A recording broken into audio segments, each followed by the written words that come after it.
Bonjour, bienvenue à Chemin d'intériorité. Je vais vous parler d'un sujet qui va sûrement vous étonner. C'est la première fois, je crois, que j'aborde ce sujet-là. Le diable, ça vous étonne sûrement juste d'entendre cela. On me demandait un jour de donner un témoignage dans une école de Montréal, en secondaire 1, avec un petit enseignement sur la spiritualité. Or, l'enseignante, c'est en secondaire 1 avec des élèves en trouble d'apprentissage. L'enseignante avait demandé aux élèves de mettre par écrit les questions qu'ils aimeraient me poser. Il y avait 15 élèves. Toutes les questions, sauf une, portaient sur le diable. J'ai été très étonné. Ça a commencé comme ça. Est-ce que vous croyez au diable? C'est qu'ils avaient vu le film Exorciste. Alors, de temps en temps, le diable est sur toutes les lèvres, on y croit profondément. D'autres fois, pas du tout, on hausse les épaules en disant « Mais qu'est-ce que c'est que cette histoire-là? » Il fait donc parler d'eux, de lui, je dis, où il est complètement oublié.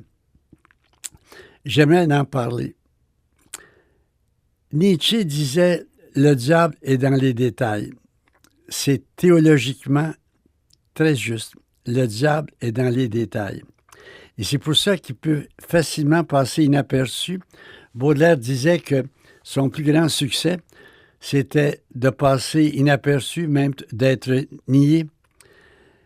Il est dans les détails. Un petit exemple. Un jour, une femme à Ars était possédée par le diable.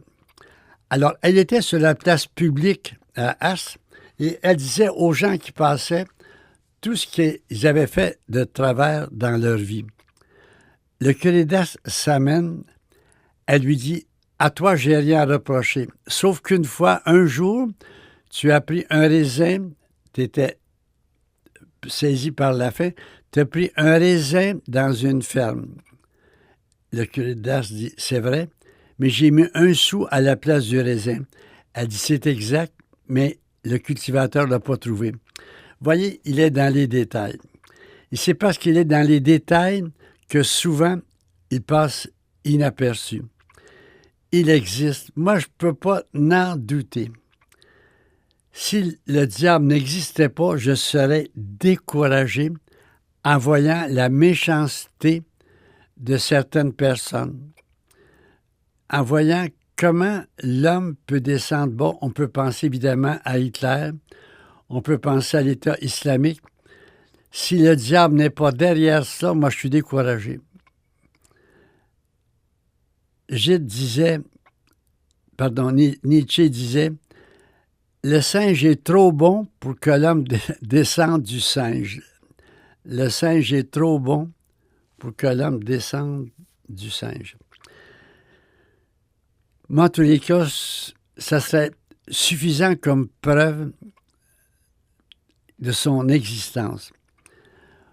On a évidemment dans l'Évangile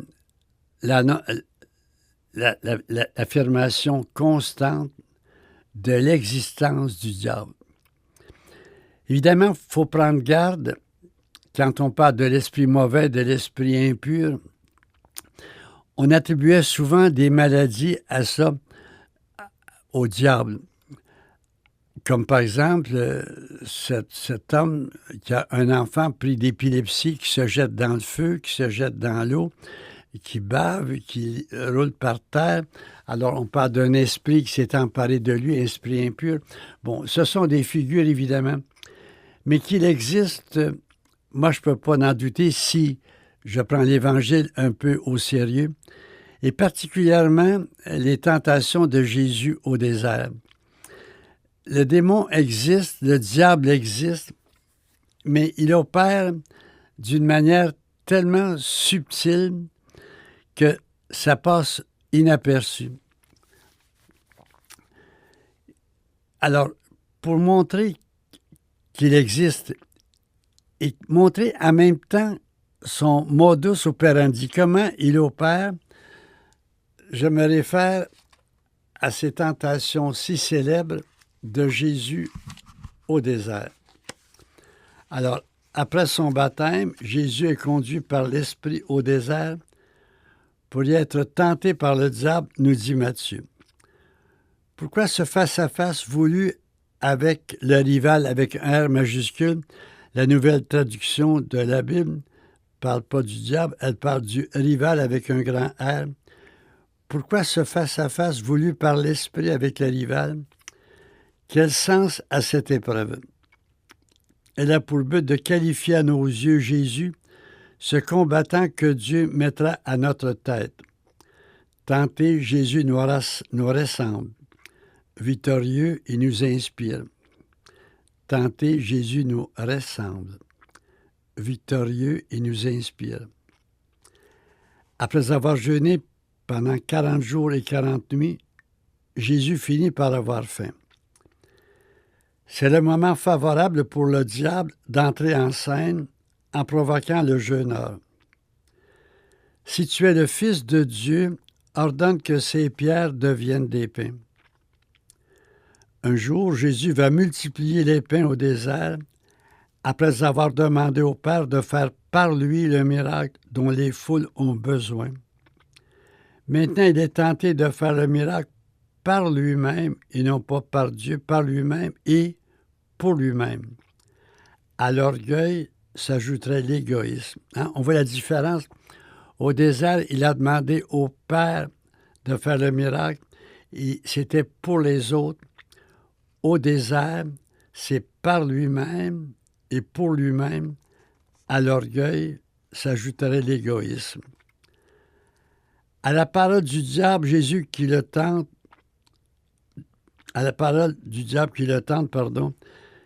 riposte par la parole de Dieu. Il prend celle-ci sur les lèvres de Moïse qui harangue Israël. Ton Dieu t'a mis dans la pauvreté, il t'a fait avoir faim et il t'a donné à manger la manne, pour te faire connaître que ce n'est pas seulement de pain que l'homme se nourrit, mais de toute parole sortant de la bouche de Dieu. Alors Jésus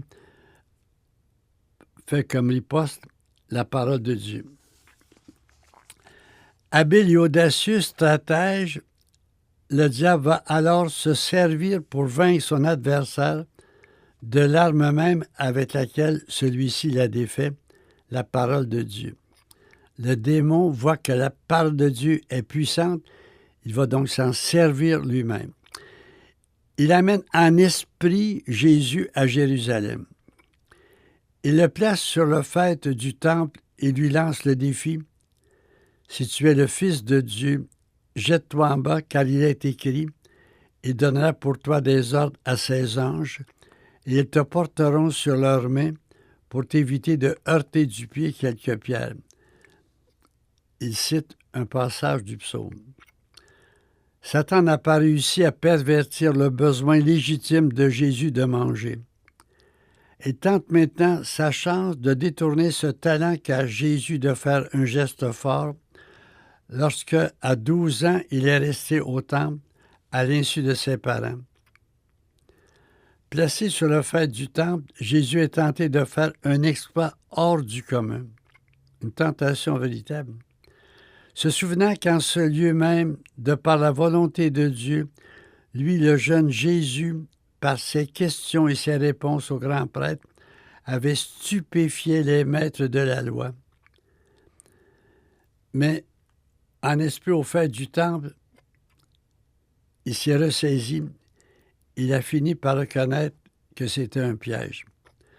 Non seulement Satan le manipule, mais il manipule aussi la parole de Dieu. C'est donc avec celle-ci qu'il corrigera le diable en lui rappelant qu'il est aussi écrit « Tu ne mettras pas à l'épreuve le Seigneur ton Dieu ». Le diable vient de perdre 2 batailles, mais il n'avoue pas avoir perdu la guerre. Il concocte une 3e tentation. Toujours en esprit, il amène Jésus sur une très haute montagne et lui montre tous les royaumes de la terre avec leur gloire. Il lui propose le marché suivant.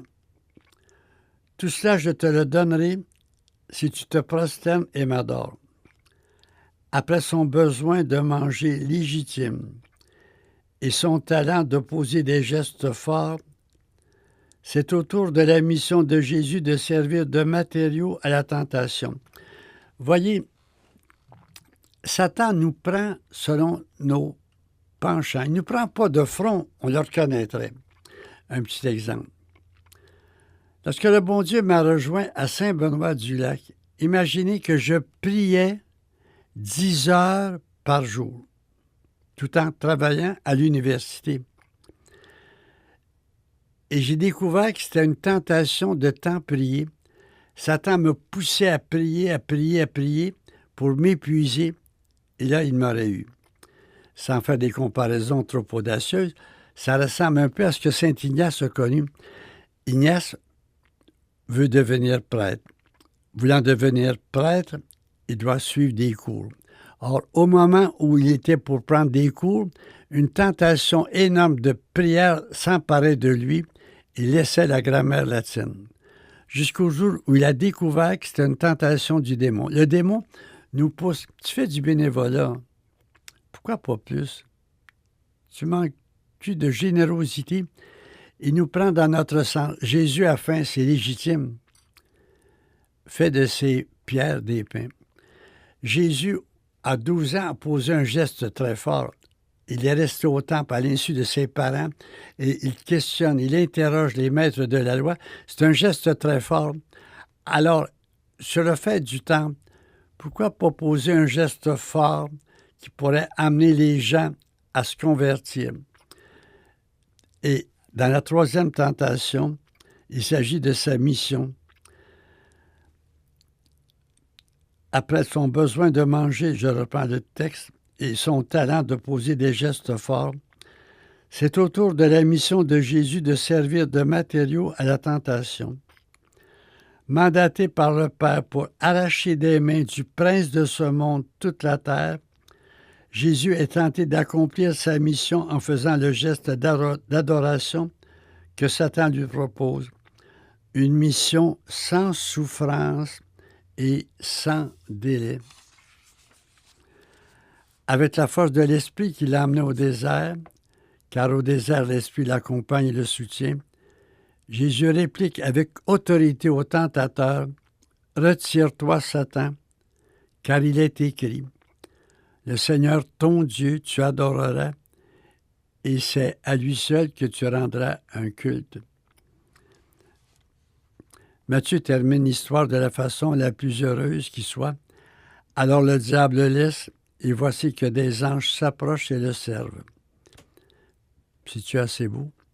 Par contre, Luc ouvre une perspective dramatique en finissant le récit ainsi. Ayant épuisé toute tentation possible, le diable s'écarte de lui jusqu'au moment propice, ce sera l'agonie. Le récit des tentations de Jésus au désert est un vade-mecum essentiel à quiconque chemine dans la vie spirituelle. Cette histoire lui rappelle d'abord l'audace sans borne du diable qui s'en prend ouvertement et de façon tenace à Jésus lui-même jusqu'à l'heure de la mort. Car le diable reviendra en force à la croix pour faire entendre à Jésus cette provocation. Si tu es le Fils de Dieu, descends de la croix. Le récit révèle une fois de plus avec quelle puissance sournoise Satan agit en manipulant des besoins légitimes, des talents et même une mission reçue de Dieu. Je ne sais pas si ce récit-là nous inspire quelque chose, les tentations de Jésus au désert.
Il est puissant, Satan. C'est un ange de lumière puissant. Et qu'on est souvent naïf de penser que par nous-mêmes, nous allons avoir pouvoir sur lui. Paul a un passage impressionnant. Armez-vous de force dans le Seigneur, dit-il aux Éphésiens. Armez-vous de force dans le Seigneur, de sa force toute puissante, revêtez l'armure de Dieu pour être en état de tenir face aux manœuvres du diable. Saisissez donc l'armure de Dieu, debout, à la taille, la vérité pour ceinturon, avec la justice pour cuirasse. Prenez surtout le bouclier de la foi, recevez enfin le casque du salut et le glaive de l'esprit, c'est-à-dire la parole de Dieu.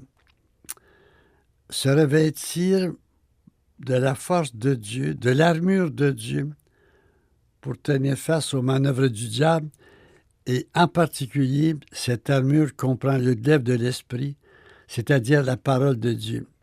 Jésus est victorieux du démon, du diable, au désert, par la parole de Dieu. Mais attention, lui-même peut la manipuler.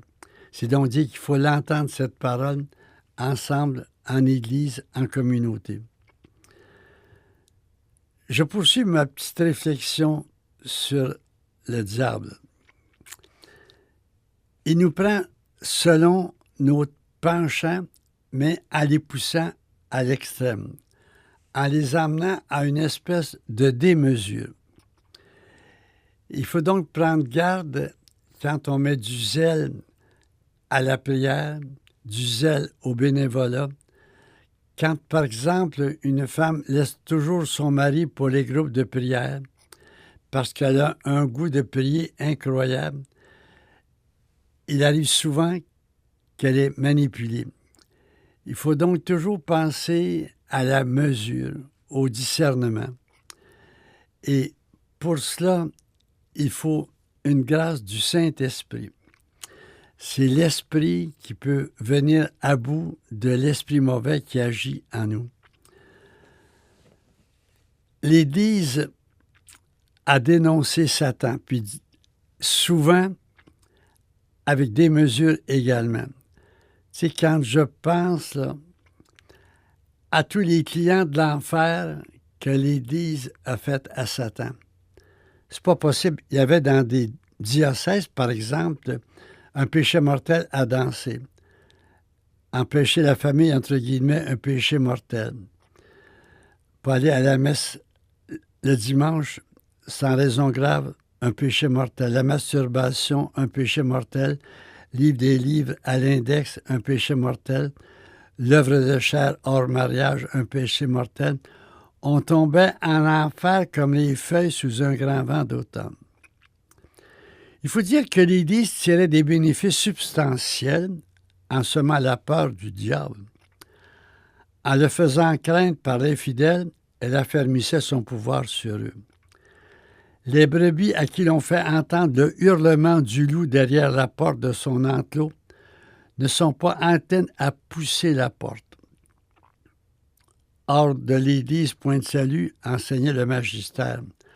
En d'autres mots, c'était l'Église ou l'enfer. Aujourd'hui, d'autres que l'Église montrent le diable et le montrent autrement. À l'Halloween, on l'expose sous des traits drôlement hideux. Alors le diable divertit.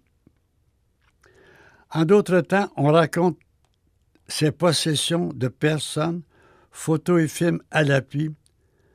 Il satisfait le goût des gens d'avoir peur. Ou encore, on montre ses empreintes dans les phénomènes paranormaux et alors il comble nos besoins de curiosité. Mais rien dans ces expositions de lui ne le fait craindre. Car loin de le faire fuir, il attire comme le château mystérieux de certains contes de fées vers lequel on marche à travers épreuves et frissons. Mais par un retournement absolument paradoxal La religion qui t'a fait craindre, c'est maintenant elle qu'il faut craindre. Elle est diabolisée. Tout le mal, pense-t-on, vient d'elle. Elle est le danger suprême sous la forme de l'intégrisme. L'intégrisme veut un gouvernement religieux, ce qui bafoue la démocratie et la liberté de conscience, et dans ses pratiques soumet la femme à l'homme. Tous les ingrédients sont là pour transformer en enfer le pays qu'il domine. L'intégrisme, la religion qui est diabolisée. On entend ça souvent, hein? La religion, elle ne fait que le malheur des gens du Québec. Elle qui a voulu faire peur, elle fait peur maintenant. Et c'est pas un retournement assez étonnant. Mais l'intégrisme, quand même, il est là. Bien que minoritaire au Québec, les intégristes sont actifs. Bon, je ne veux pas faire peur, mais ils sont actifs. Fatima Ouda-Pépin a eu cette parole. Les intégristes font progresser leur cause par leur discours, l'endoctrinement et le prosélytisme. Ils ont une longueur d'avance sur nous, il faut donc un peu s'en méfier. Cet intégrisme-là, il est intransigeant, implacable, puis on a ça avec, évidemment, l'État islamique, l'instauration de la charia. Imaginez que en 2004, il y a eu une demande de fait pour créer un tribunal islamique au Québec, un conseil de la charia. Il faut le faire, hein? C'était refusé, mais ça a été demandé. Je fais un petit pas de plus. Il ne faut pas que le démon nous fasse peur, parce que c'est entré dans sa stratégie. Saint Jean nous dit dans sa première lettre, « L'amour bannit la peur. Le parfait amour bannit la peur. »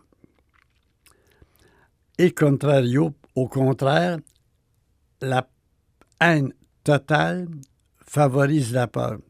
Satan, c'est la peur totale. Alors, sa première stratégie, nous dit Sainte Thérèse d'Avila, c'est de faire peur. Alors, le pape Jean-Paul II, pendant tout son pontificat, en commençant par le premier jour, n'ayez pas peur. Ça ne veut pas dire que le diable est derrière toutes les peurs, mais comme il sait s'en servir. Sa stratégie, c'est d'entrer par la porte de la peur. Quand on voit le récit, par exemple, de la Genèse, Adam, où es-tu? Je me suis caché, j'ai eu peur de toi. Tu sais, derrière toutes les peurs, là, il y a la peur de Dieu. Mais qui peut faire peur? C'est Satan. Comment peut-on arriver à la peur de Dieu si ce n'est par un peu son intermédiaire? Alors, quand j'entretiens la peur, j'en trouve un peu la porte au diable. Ça ne veut pas dire que c'est mauvais, que c'est méchant, que c'est de lui, mais je lui donne une grande facilité. Il veut faire peur. Peur des autres, peur de toi-même, peur de l'avenir, peur de ta santé, peur de Dieu, surtout la peur de Dieu, car Raner nous dit, au fond, derrière toutes nos peurs, il y a la peur de Dieu. Moi, j'ai été élevé dans la peur de Dieu. La peur du diable, puis la peur de Dieu. Puis la peur de la maîtresse d'école, dans le temps on l'appelait comme ça, la peur du bonhomme 7 heures. J'ai été élevé là-dedans, la peur de mon père. Moi, j'ai été élevé dans la peur. C'est mon inconscient, là, et il est encore puissant. Et c'est pas possible comment je dois prendre garde devant tout ce qui peut me faire peur. Je dois prendre garde à mon inconscient qui a été forgé par la peur de tout ordre.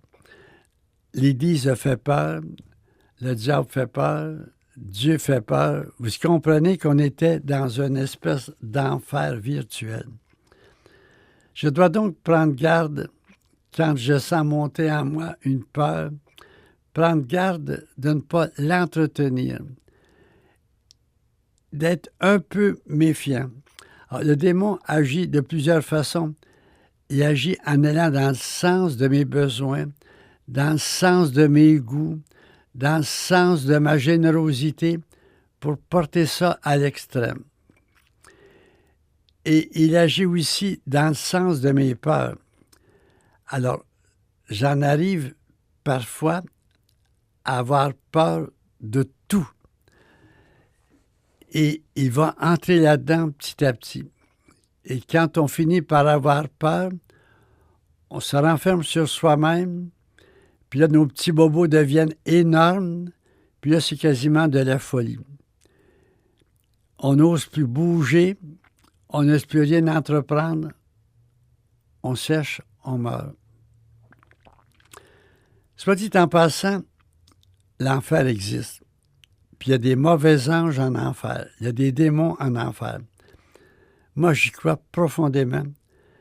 Et c'est pas Dieu qui l'a créé, c'est un choix du démon. Vous savez, le problème du diable, c'est pas de recevoir le salut de Dieu, ça va de soi, c'est de le recevoir par un homme, Jésus.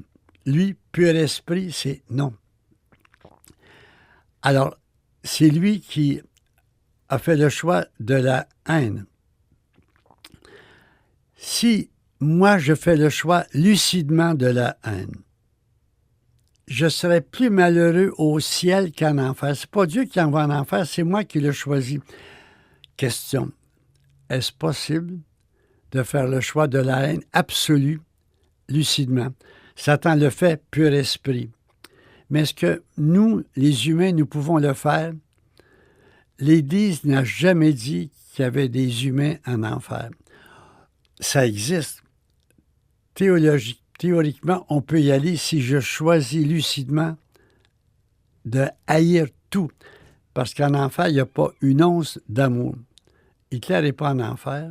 50 millions, 55 millions de morts sur les mains. Il n'est pas en enfer parce qu'il aimait un peu Eva Braun. Il aimait un peu les Allemands, les Allemandes. Il faut haïr intégralement tout et lucidement. Alors, vous comprenez que ça demande des purs esprits pour réussir ce tour de force-là. Alors, c'est pas une punition, c'est un choix.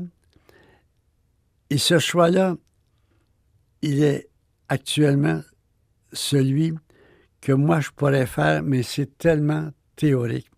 Alors, je ferme ma parenthèse. Il y a des gens qui ont envoyé au diable en enfer à peu près tout le monde. C'est terrible d'avoir vécu cette religion-là. Mais maintenant, on est passé à l'extrême. Bon, l'enfer n'existe pas. Le purgatoire même n'existe pas. C'est le ciel pour tout le monde. Et souvent, l'Église embarque là-dedans.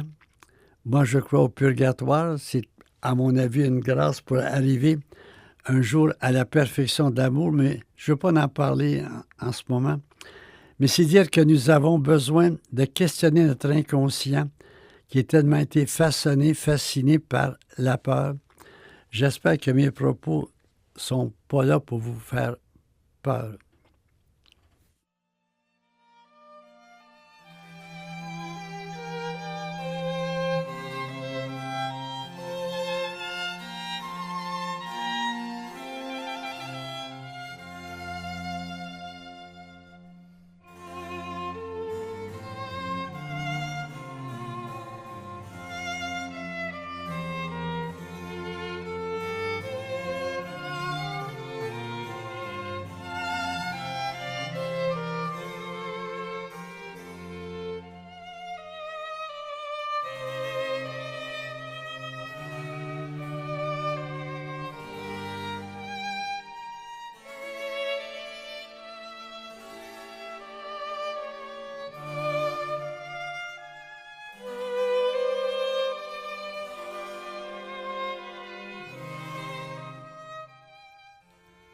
Étant la haine absolue, Satan, c'est la peur totale.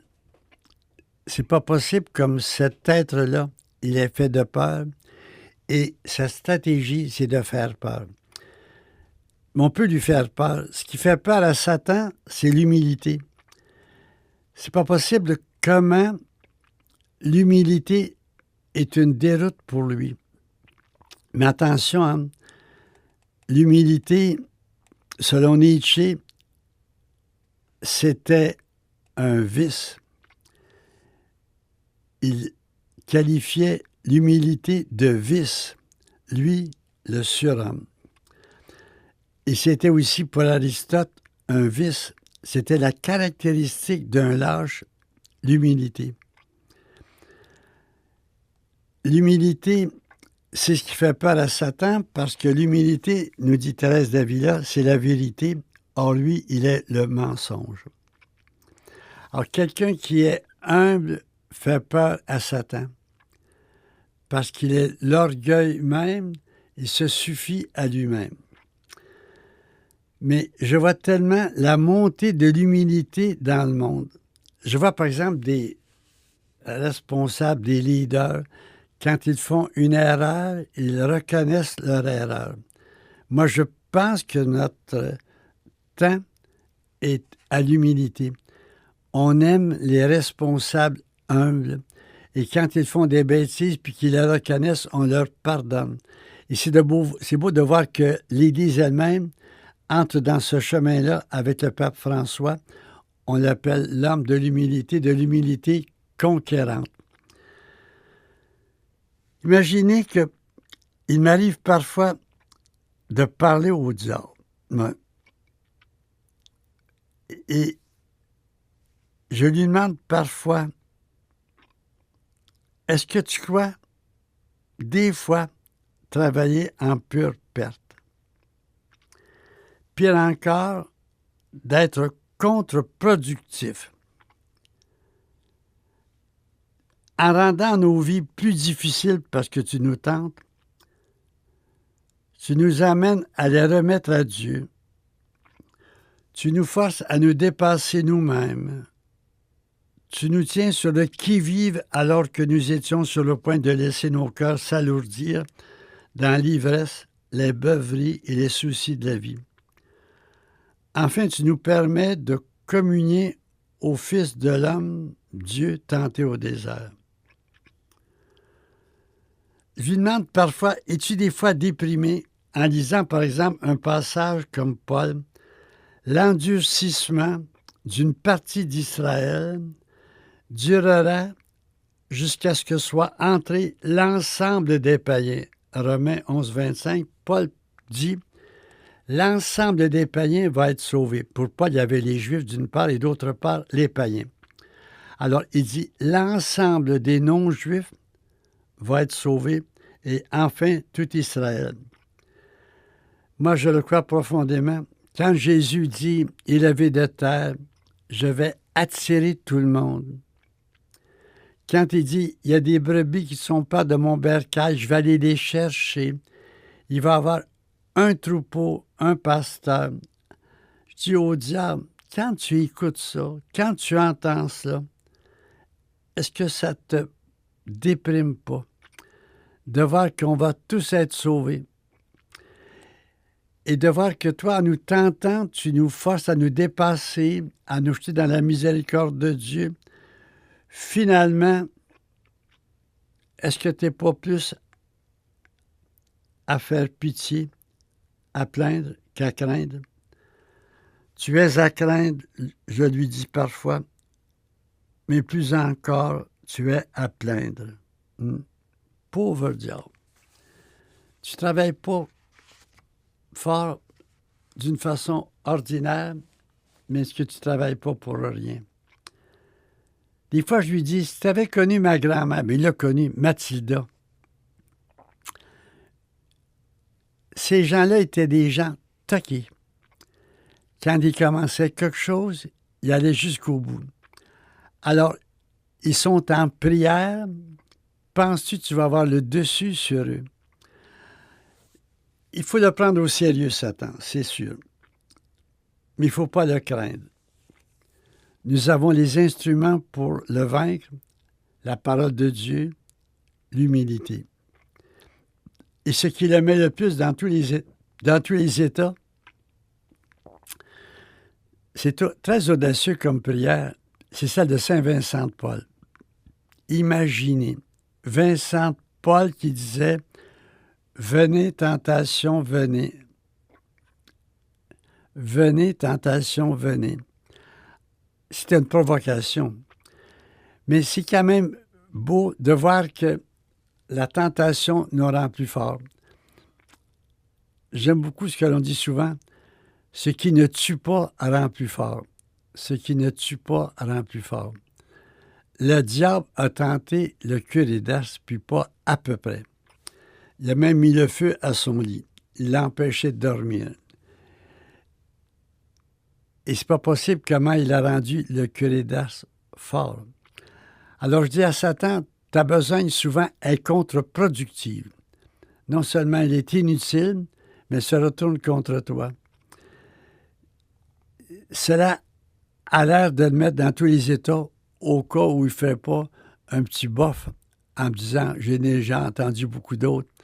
Tu sais, quand je pense au père du désert qui se battait point nu avec le diable, c'était des gens qui avaient peur de rien. Quand un petit moine a dit à un vieux moine « Mon père, je suis à l'envers, je suis tenté, ça va pas, je suis tenté par la chair, puis je suis tenté. » Le vieux moine disait « C'est bon, mon enfant, c'est bon, c'est parce qu'il se passe quelque chose. » Mais aujourd'hui, quand je tiens un propos comme ça, aujourd'hui, je provoque souvent un éclat de rire en me disant « Qu'est-ce qu'il est, ce bonhomme-là? »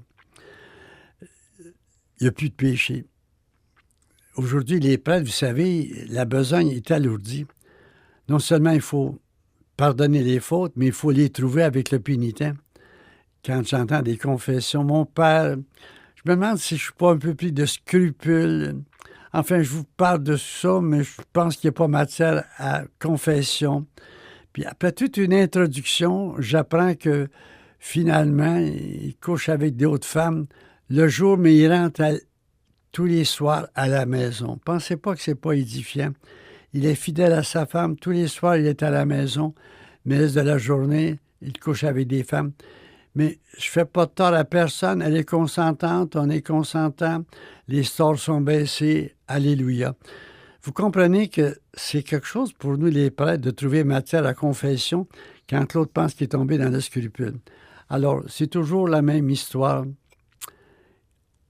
Quoi que tu fasses, tu vas au ciel. Ça me fait penser à cette histoire. D'un côté de la rue, il y avait un bar et de l'autre, un salon funéraire. Un jour, le proprio du bar a une idée géniale. Il se fait une grande pancarte sur laquelle il écrit « Quoi qu'on dise et quoi qu'on fasse, les gens ici sont plus... Quoi qu'on dise, pardon, et quoi qu'on fasse, les gens ici sont plus heureux que les gens d'en face. » Le proprio du salon funéraire a point apprécié. Il s'est fait une pancarte plus grande encore pour dire « Quoi qu'on dise et quoi qu'on fasse, les gens ici viennent tous d'en face. » Alors, souvent, j'entends la prédication « Quoi qu'on dise et quoi qu'on fasse, on est tous dus pour la béatitude. » Il me semble que ça, c'est pas prendre au sérieux les exigences de l'Évangile. Notre Dieu, il est spécial, mais il n'est pas en spécial. Son amour veut que nous soyons parfaits comme il est parfait.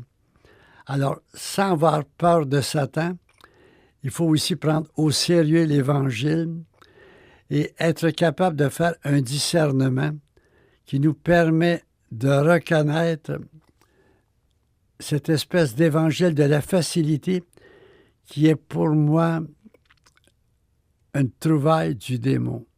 Ouais. Vous comprenez que nous sommes un peu portés à l'évangile de la facilité. Jadis, tout était rude. Hein? On labourait, c'était avec un versoir ou deux en marchant derrière les chevaux. Aujourd'hui, c'est 9 versoirs avec une petite musique FM. Tu sais, tout est beaucoup plus facile. Jadis, quand tu avais des problèmes à l'école, tu travaillais pour les solutionner. Maintenant, il y a toujours quelqu'un qui vient te donner un coup de pouce. Alors, j'ai pas de peine à croire que Satan agit dans la facilité. Fais pas d'effort, de toute manière, c'est le ciel. Pourquoi sacrifier le bonheur, le plaisir? De toute manière, c'est le ciel. Soit dit en passant, Thomas d'Aquin a une question très étonnante. Il dit, si par impossible, le diable arrivait au ciel, qu'est-ce qui se produirait? Il répond, il s'en rendrait même pas compte, il n'y a pas l'œil de gloire. C'est impressionnant, hein? Il s'en rendrait même pas compte, il n'y a pas cet œil de gloire. Alors souvent, je peux penser que je suis comme en enfer. La sécheuse va mal, la laveuse va mal, le serin est enroué, mon conjoint est de mauvaise humeur, il pleut. Il y a des fois des moments là, où tout se converge, puis tu penses que tu es en enfer. Essaie de comprendre que si tu penses que c'est en enfer, que c'est rien qu'un lointain,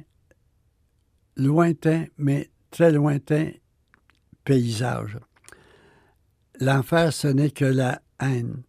Puis toi, quand ces moments-là tout va mal, si tu avais ce réflexe de dire, c'est peut-être que je vois mal, que je suis peut-être plus au ciel qu'en enfer.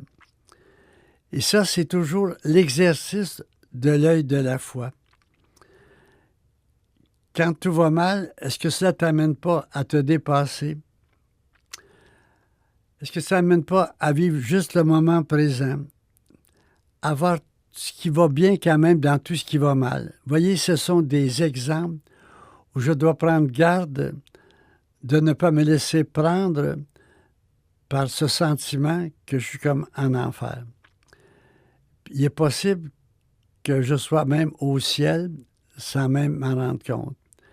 Que la vie sur terre, telle que je l'ai, telle que je la vis, elle est peut-être plus belle que je ne le pense, mais c'est peut-être mon œil qu'il faut transformer. Et le démon est un spécialiste du mensonge. Il est le père du mensonge. Comme il a de l'aisance à venir perturber ma vue pour que je puisse voir un peu comme lui voit. Je fais un petit moment de pause pour vous donner une chance de laisser venir un petit peu en vous ce propos que je viens de vous tenir.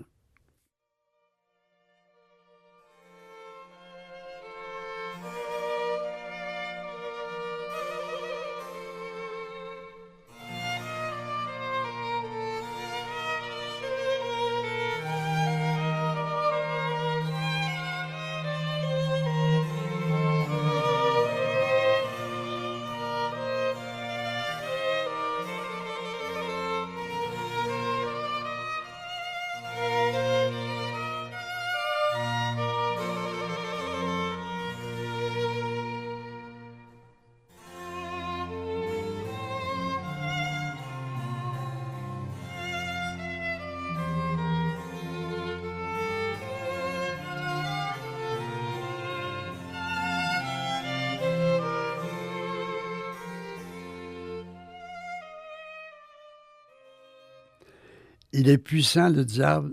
C'est un esprit qui nous dépasse, comme les anges peuvent nous dépasser.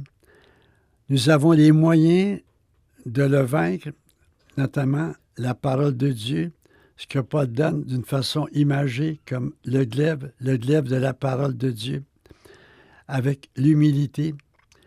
Nous avons les moyens, nous n'avons pas à avoir peur de lui. J'insiste tellement, tout en le prenant au sérieux. Je fais un dernier pas. Les démons, c'est les enfants de Dieu, des enfants pervertis. C'est Dieu qui a créé ces anges qui, refusant le salut par un homme, connaissent ce qu'ils connaissent. Ils sont des êtres pervertis. Il n'empêche qu'ils sont les enfants de Dieu. Et parce qu'ils sont les enfants de Dieu, Dieu continue de leur offrir le salut. Autrement, la victoire de la croix ne serait pas totale. Dieu continue d'offrir à Satan le salut par son Fils.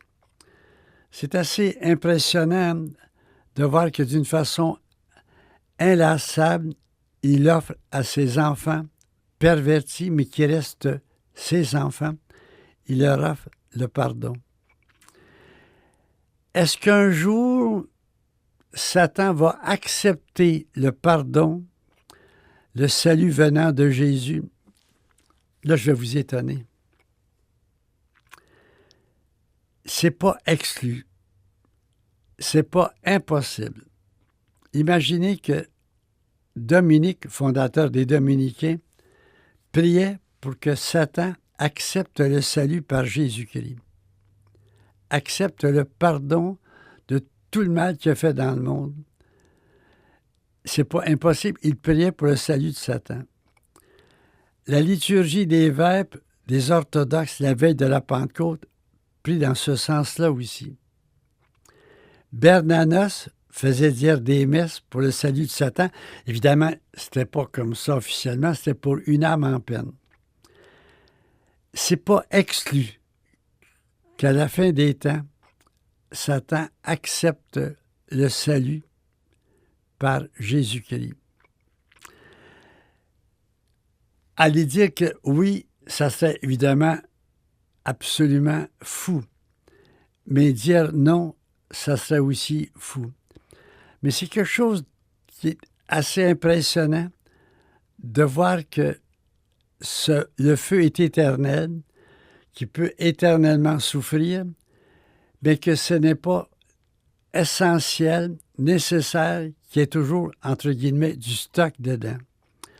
Alors, si le feu est éternel, ça ne veut pas dire qu'il y a toujours du monde ou des anges dedans. Soit dit en passant, c'est une image dans le feu éternel. L'enfer, ce n'est pas un lieu, c'est un état de haine qui brûle tout, qui consume tout. J'aimerais terminer par une prière. Il me semble que nous avons à prendre ce que Paul nous dit quand il parle dans Éphésiens toujours 6, « Recevez enfin le casque du salut et le glaive de l'Esprit, c'est-à-dire la parole de Dieu. » Il ajoute « Que l'Esprit suscite votre prière sous toutes ses formes, vos requêtes en toutes circonstances.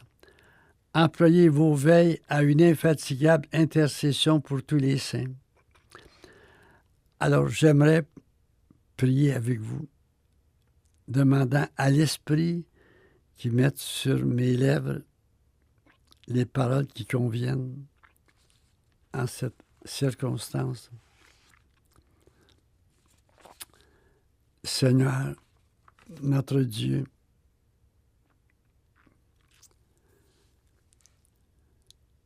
toute une troupe combat pour moi. Là-haut, oui, une grande troupe combat pour moi. Le jour où j'ai peur, je compte sur toi. Psaume 56, versets 4 et 5. Des espions me harcèlent tout le jour. Tout le jour, on me combat, on m'opprime. Des tentations contre la chair, contre l'humilité, tout le temps. Mais je sais que là-haut, une grande troupe combat pour moi. Le jour où j'ai peur, je compte sur toi. Sur Dieu dont je loue la parole, sur Dieu je compte, je n'ai pas peur. Que ferait pour moi un être de chair ou d'esprit pur? Tout le jour, il me fait souffrir. Il ne pense qu'à me nuire. À l'affût, il épie, il observe mes traces pour attenter à mon bonheur, à ma vie. Dieu, une grande troupe combat pour moi. Et c'est là ma confiance. Je pense au mot de Victor Hugo, « Ô volupté, que me quittez-vous, moi qui vous ai quitté. » Seigneur, même âgé, on a des tentations contre la chair, on est passé date et ça continue. Des tentations d'orgueil, des tentations de vanité, des tentations de colère, de ressentiment, pour ne pas dire de vengeance. Et cela ne lâche pas. On aimerait donc avoir la paix un jour. Cela nous tient en haleine, Seigneur. Et parfois, ça nous met quasiment au bord du découragement. On a donc hâte à la mort pour que tout cela finisse. Tous les jours, ça nous fait peur. Tous les jours, ça nous fait souffrir. Tous les jours, ça nous opprime, ça nous harcèle. Dieu, mon espérance, c'est qu'une grande foule combat pour moi. Nos parents, nos grands-parents, nos amis combattent pour nous. Ils soutiennent pour nous le combat de la prière. Et de savoir que cette foule immense, cette grande troupe combat pour moi, en tenant le combat de la prière, Seigneur, j'ai quasiment envie de dire, venez, tentation, venez. Elles sont déjà là. Elles n'ont pas besoin d'invitation, elles s'invitent elles-mêmes. Et pourtant, parfois, j'ai presque envie de provoquer le démon en riant, en me moquant. Tentation, venez, car une grande troupe combat pour moi. Le jour où j'ai peur, je compte sur toi, Seigneur, que tu écoutes les prières de cette grande troupe. Je veux te rendre grâce, Seigneur, car tu me libères en donnant du sens à mes tentations. Cela m'amène à faire confiance que des gens prient pour moi, à faire confiance que cela m'amène à un dépassement, que cela m'amène à être un peu plus humble.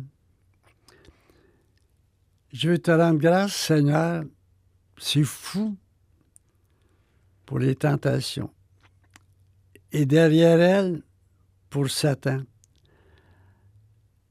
Je sais que cette prière est très audacieuse, mais quand je suis sûr qu'il ne m'aura pas, qu'il n'aura pas le dessus, tant et aussi longtemps que je vais compter sur la grande troupe qui combat pour moi, tant et aussi longtemps que je suis capable de dire que je ne suis pas capable, tant et aussi longtemps que j'ouvre comme un enfant dans la confiance mes bras à ta miséricorde. Merci pour ce passage tellement beau du psaume 56. Là-haut, une grande troupe combat pour moi. Le jour où j'ai peur, je compte sur toi. Tout le jour, il me fait souffrir, il ne pense qu'à me nuire. Il est à l'affût, il épie, dis-je, mais une grande troupe combat pour moi. Mon frère et ma sœur qui m'écoutent, je vais te bénir. Je vais te bénir avec tout ce que tu es. Au nom du Père et du Fils et du Saint-Esprit. Amen.